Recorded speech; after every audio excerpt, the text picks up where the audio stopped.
That's a hard one. It's a difficult thing to describe to anyone who's never been heavy. It was miserable.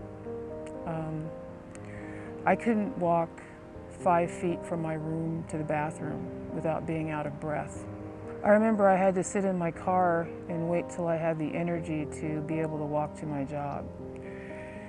And it got to be to the point where my nurse put an oxygen tank in my office just in case I decided to take a walk down the hall. And it became really embarrassing for me. It wasn't until later some of my patients had told me that they wanted to say something to me because they were concerned about me, but they didn't know how to approach me about it. So how does it feel to be 500 pounds? It feels pretty miserable, a lot of emotions. Someone said to me one day, enough is enough. And at the time I was spending about $90 a day on fast food. It had gotten out of control. And she offered to make my breakfast and my lunch every day. And she even shared her dinner with me. She told me to come by her house and pick up dinner, and it was homemade dinner. You know, none of the salt or the processed food that I was eating every day. So I was able to make incremental changes just by her kindness. And over the months that we did that, I started to lose weight and I started to feel better. And I felt like I can do this. But it still wasn't quite enough. The challenges that I faced before, obviously, you know, just dealing with the weight as it was, the amount of weight that I was carrying, you know, the physical part of it, the self-esteem, the self-respect issues. The challenges that I still face are just trying to get my mind and my body to sync up, to get on the same page, if you will. It's something that I call the battle between the teenage brain and the adult brain. The teenage brain wants what it wants when it wants it, and the adult brain is trying to be the responsible party in the whole process. And that's the battle that I go through every day. Even, you know, 3 years out from having bariatric surgery, there are days where, you know, at 5 in the morning you go out and have a donut or a dozen. That's an issue where your mind is not communicating well with your body. Your body knows what it needs, but the mind may want something completely different. There's not one solution to weight loss. I think what we know now is that treating obesity is a multifactorial issue. There are hormones involved, there are immune factors involved in our gut, and it's not just a simple matter of push yourself away from the plate. There are so many things involved in treating obesity. Obesity is like treating diabetes or high blood pressure, and we know that now. So we need to attack this as a disease. And when I say that, I mean that we need to approach this from many different angles.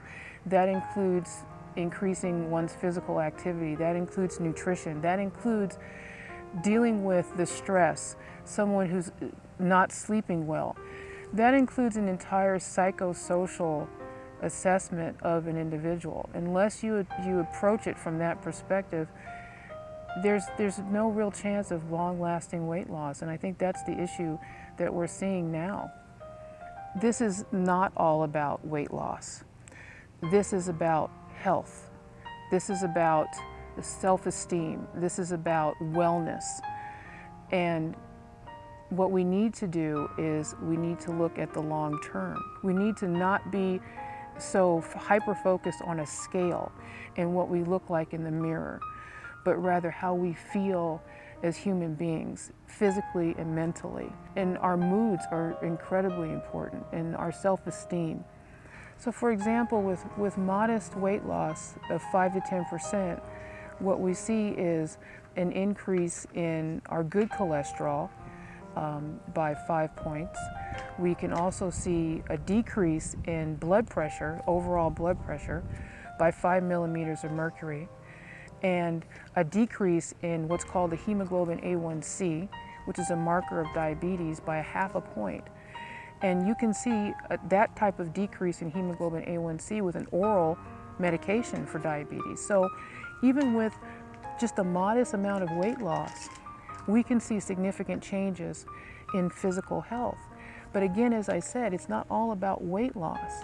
We're really looking at total global improvement in one's health, because with those changes, we see an improvement in mental health as well. Initially, I didn't think a personal trainer was worth the time or the money, or the money. And I don't know if my trainer remembers this, but when he called me for the appointment, I missed the appointment. I think I missed it on purpose because I didn't really hold much stock in personal training. I thought I could do it on my own. So I thought that I could encourage myself and motivate myself, but I wasn't making it to the gym. So I finally decided to go to the appointment with my trainer, and he sat down with me, and there's a term in psychology called positive regard. And what that means is that someone surrounds you with such positive energy and such compassion and such good feeling that you feel that you could do anything. And really what he did for me was he reinvigorated my spirit. He took the strength that I had that was buried and brought it out so I could do it. He held me up in high esteem. He never put me down. He encouraged me constantly. There was never any judgment. He worked with me from the basics of being able to get on the floor and to get up. And it was those fundamentals that got me to where I am today, 300 pounds later. And that's one of the things that I credit with the success that I've had. And he's one of the people that's gotten me as far as I've gotten today. When people ask, is personal training worth it? It is absolutely worth it. If I could, I would shout it from the rooftops at my gym that anyone who is struggling right now to get into the gym needs a personal trainer. It's an invaluable person who is there for you at all times, from the text messages to the phone calls. He was always there. And so just by grace, I found someone who wanted me to succeed. A person's mental state is extremely important when they're trying to get healthy, because as I mentioned before, when there's that struggle between the teenage brain and the adult brain, and there's also that battle between the brain, which is a very powerful organ, and the body. So when we don't have those elements coming together, that makes long-term weight loss very, very difficult. As I said, you can have weight loss in the short term, but keeping the weight off and being healthy in the long term is going to be very difficult unless you've got the mental state under control. When your family and friends aren't supportive, that can be a difficult place to be. I used to tell a lot of my patients when I worked at the VA that if at all possible, sit down with the people that you care about and that supposedly care about you, and try to have an honest discussion and see if you can get it sorted out. Explain your point of view, tell people what you're trying to do to get yourself healthy. If it turns out that you can't have a meeting of the minds, then you're going to have to look at this as a matter of life and death. And by that I mean you may have to tell people that they have to stay out of your life. And that's a harsh thing to say, but it may have to happen. If they cannot support you, then they have to get out of the way. I started Body and Mind Medical Weight Loss Center because I've been heavy for 45 of my 50 years, and I've had several people reach out and help me in a time when I thought I was dying. If I hadn't had bariatric surgery when I did, I more than likely would have been dead within the year. So in actuality, there really wasn't anything else that I could have done. I had to start this center So can Body and Mind Medical Weight Loss Center programs work for you? We believe it can. Our programs are very comprehensive. They include personal training, nutritional counseling, psychiatric counseling, and much more.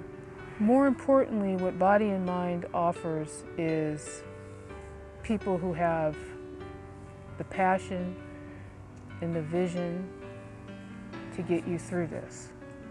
We've all been there, and we will be there for you whenever you need us.